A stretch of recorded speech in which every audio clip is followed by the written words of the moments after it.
Hello, and welcome back to the Timely Focus.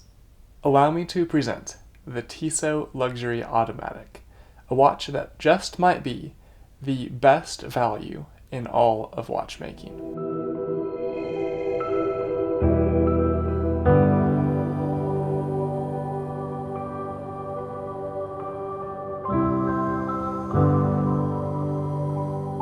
As with anything, there are a few minor downsides, but on the whole, I am hugely impressed with this watch, especially at its street price of around $300. First, a little bit of background on this model. Tissot first released this watch back in 2013, and it was all over the watch blogs and forums. Back then, this watch was way out of my price range at $900, but that did not stop me from being extremely impressed with it.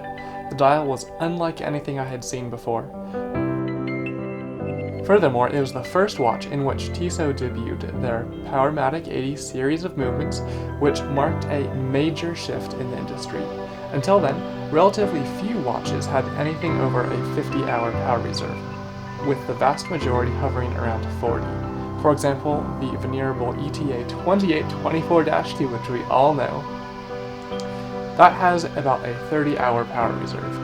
Even the Rolex 3100 series of movements, those have about a 48-hour power reserve, and Rolex still uses those movements. They're only recently beginning to update them with the 3200 series of movements, which has a 70-hour power reserve. So you can imagine back in 2013 when Tissot released this Powermatic 80 with an 80-hour power reserve, everyone was shocked. It was a pretty big deal. Interestingly, the way ETA did this was by building upon the aforementioned ETA 2824-2 and making it more efficient by using new lower friction materials and increasing the mainspring size.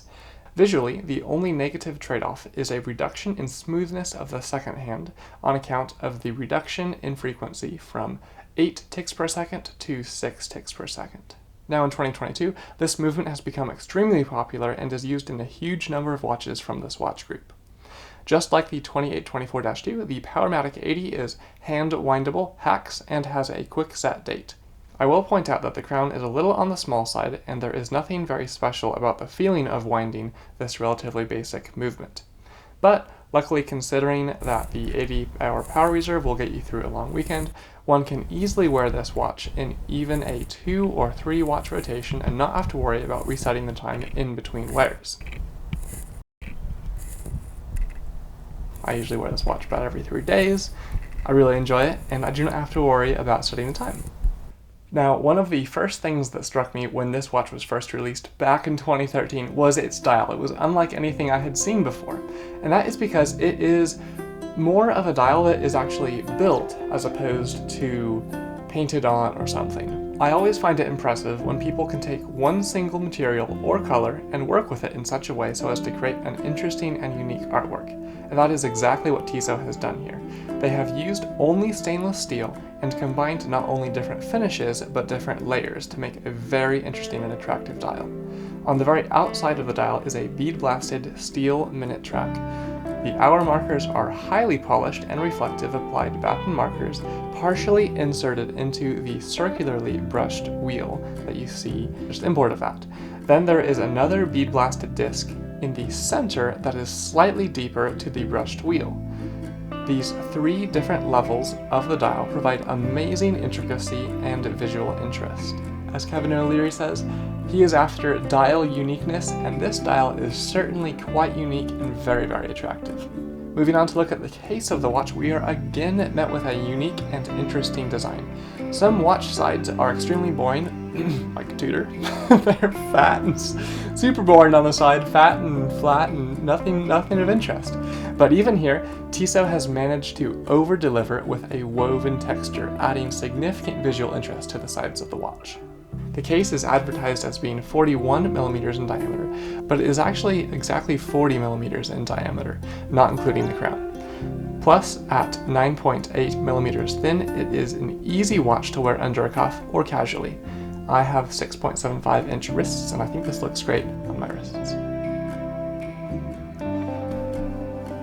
Of course, this watch comes with a sapphire crystal on both sides, so you can live worry-free scratching it. I have slammed my watch into door jams, pots, pans, whatever. You know, I wear my watches all the time, right? No scratches, no cracks. They look amazing. That is the great thing about sapphire crystal. You do not really have to worry about it. Unless you really, really slam it hard, then you'll probably crack it. But, I mean, how often are you really like pounding a hammer against your watch? Not that often. The bezel is elegant and thin, which also helps in hiding scratches, simply because there is less surface area to scratch or notice. The bracelet is pretty decent as well. I really like this 5-link design. It tapers down slightly from 22mm at the lugs to 20mm at the clasp, and it is nicely brushed with a thin and recessed polished link in the middle.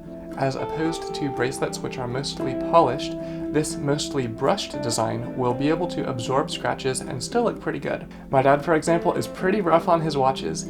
He has one watch, his Tissot Luxury Automatic 80 that I got him, and he wears it all the time. He really likes it.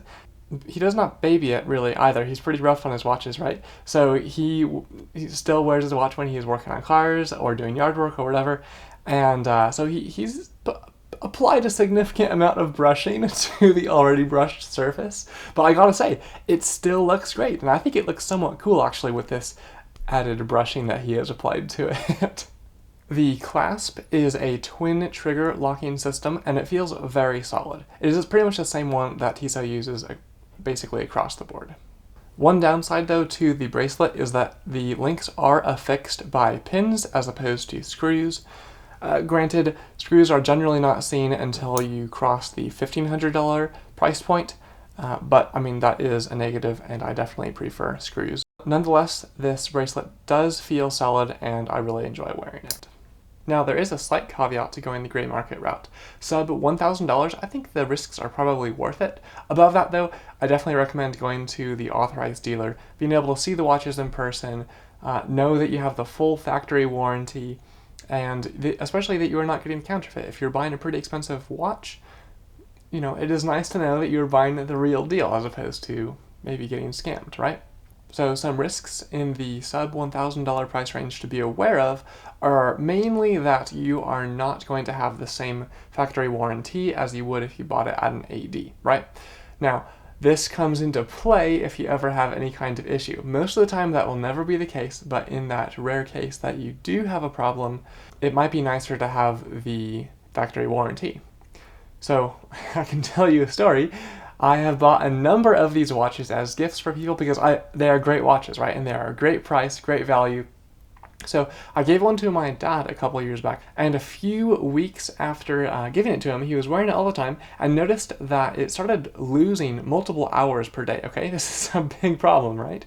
So I took a look at it and I noticed that there was actually a very small screw, a movement retention screw, bouncing around inside the movement. It had become totally loose and was just getting in the way of the escapement, causing problems.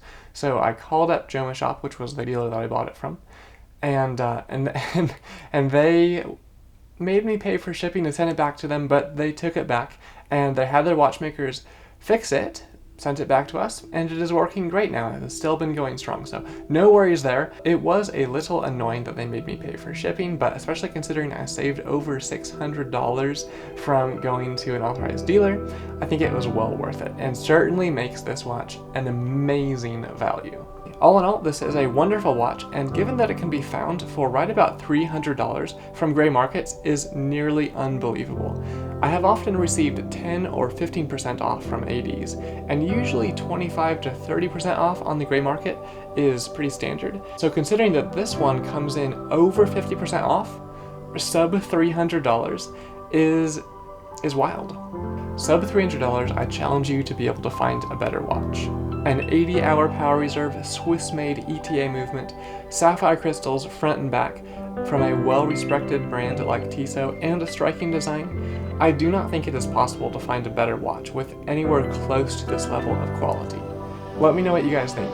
I always enjoy hearing from you, and I'm very curious if you guys think that there might be a better value out there. Alrighty, that is it. Thank you guys so much for watching. Hope it was helpful. If you enjoyed this video, please like and subscribe. It really does help out the channel.